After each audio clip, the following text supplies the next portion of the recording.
El Evangelio según Mateo. En el primer video vimos cómo Mateo introdujo a Jesús como el Mesías del linaje de David, como un nuevo maestro con autoridad como Moisés, y también como Emmanuel, que en hebreo significa Dios con nosotros. Después de que Jesús anunció y enseñó acerca del reino de Dios, y después de que Él llevó el reino a la vida diaria del pueblo de Israel, vimos que Jesús fue aceptado por muchos, pero rechazado por otros, especialmente por los líderes religiosos de Israel, los fariseos. Así que la gran pregunta es, ¿cómo terminará el conflicto entre Jesús y los líderes de Israel? La siguiente gran sección, de los capítulos 14 al 20, explora todas las diferentes expectativas que las personas tienen acerca del Mesías. Jesús sigue sanando personas enfermas y 2 veces ha provisto comida milagrosamente para esas multitudes en el desierto. Una formada por gente judía y otra por gente no judía. Y esta señal es muy similar a lo que Moisés hizo por Israel en el desierto. De manera que todas estas personas están muy emocionadas con Jesús.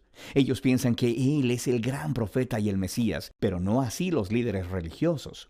Su perspectiva del Mesías está formada por pasajes como el Salmo 2 o Daniel capítulo 2, sobre un Mesías victorioso que va a liberar a Israel y derrotar a los opresores paganos. Y desde esa perspectiva, Jesús es un falso maestro. Él está haciendo declaraciones blasfemas acerca de sí mismo. Así que aquí encontramos historias acerca de su creciente oposición mientras preparan un plan para asesinarlo. Jesús responde apartándose de ellos, y Él empieza a enseñarle a sus discípulos más cercanos lo que significa que Él sea el Mesías de Israel, porque no es nada de lo que los demás están esperando.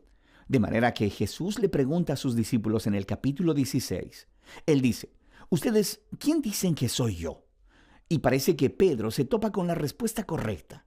Él dice, «Tú eres el Mesías, el Hijo del Dios viviente».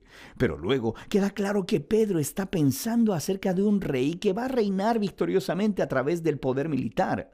Y Jesús reta a Pedro diciendo, «Sí, me convertiré en rey, pero de una manera diferente». Así que Jesús comienza a enseñarles acerca de los temas del profeta Isaías, quien dijo que el rey mesiánico sufriría y moriría por los pecados de su pueblo. Jesús se estaba posicionando a sí mismo como el rey mesiánico, que reina a través de convertirse en un siervo que entregaría su vida por Israel y las naciones.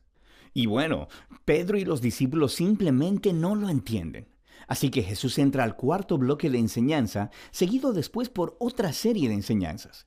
Y estas se tratan de la naturaleza del reino mesiánico de Jesús puesto de cabeza, el cual pone al revés todos nuestros sistemas de valores. Así que en la comunidad del rey siervo, ganas honor al servir a otros en lugar de vengarte, y perdonas y haces el bien a tus enemigos. Y en el reino de Jesús obtienes verdadera riqueza al entregar tu riqueza a los pobres. Para seguir al Mesías siervo, debes convertirte tú mismo en un siervo. En la siguiente sección vemos a los 2 reinos chocar, el reino de Jesús y el de los líderes de Israel. Jesús llega a Jerusalén por la Pascua montado en un burro, y las multitudes están adorándolo como el Mesías. Inmediatamente, Jesús marcha al atrio del templo y hace un gran alboroto que interrumpe los sacrificios diarios. Aquí, sus acciones hablan más fuerte que sus palabras. Como el rey de Israel, Jesús estaba ejerciendo su autoridad real sobre el templo, el lugar en el que Dios e Israel se encontraban. Y en la perspectiva de Jesús, el templo había sido puesto en juego por la hipocresía de los líderes de Israel. Así que aquí, Él está retando su autoridad, y naturalmente, ellos se ofenden profundamente. Ellos intentan atrapar a Jesús y humillarlo en un debate público, pero fracasan, por lo que al final determinan asesinarlo. Como respuesta, Jesús da su último bloque de enseñanza. Primero ofrece una apasionada crítica de los fariseos y su hipocresía, y luego, Él se lamenta sobre Jerusalén y su rechazo a Dios y a su reino. Luego Jesús se aparta con los discípulos y les empieza a decir lo que va a suceder. Él será ejecutado por esos líderes, pero al hacerlo, ellos cavarán su propia tumba, porque en lugar de aceptar el camino del reino pacífico de Jesús, ellos tomarán el camino de la rebelión contra Roma, y así Jerusalén y su templo serán destruidos.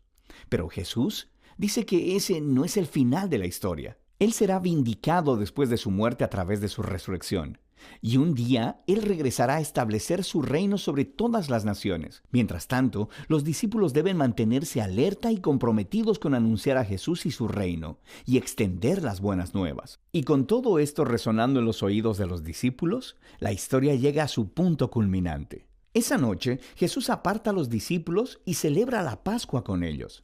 La Pascua vuelve a contar la historia de la liberación de Israel de la esclavitud, a través de la muerte del Cordero de la Pascua. Y luego Jesús toma el pan y el vino de la cena como nuevos símbolos, mostrando que su muerte venidera sería un sacrificio que redimiría a su pueblo de la esclavitud al pecado y la maldad.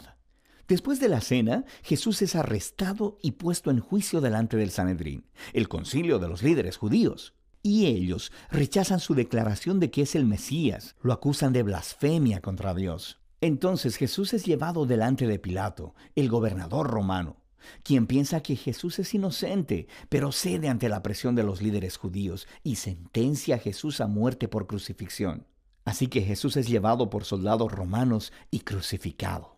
Ahora notarás en esta sección que, justo como Mateo hizo en los primeros capítulos, él aumenta el número de referencias al Antiguo Testamento.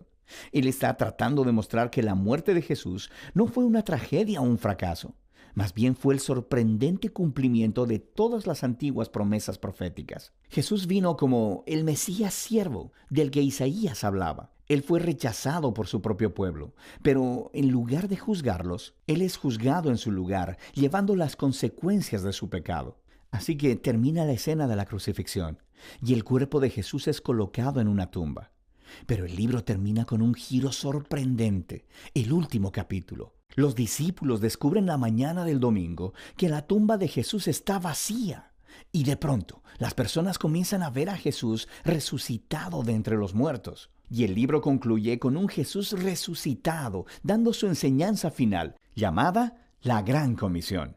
Jesús dice que Él es ahora el Rey verdadero del mundo. Así que envía a sus discípulos a ir a todas las naciones con las buenas nuevas de que Jesús es el Señor y de que cualquiera puede unirse a su reino al ser bautizado y seguir sus enseñanzas. Y haciendo eco a su nombre, Emmanuel, Dios con nosotros, del capítulo 1, las últimas palabras de Jesús para sus discípulos en este libro son: yo estaré con ustedes. Es una promesa de la presencia de Jesús hasta el día que Él finalmente regrese. Y ese es el Evangelio según Mateo.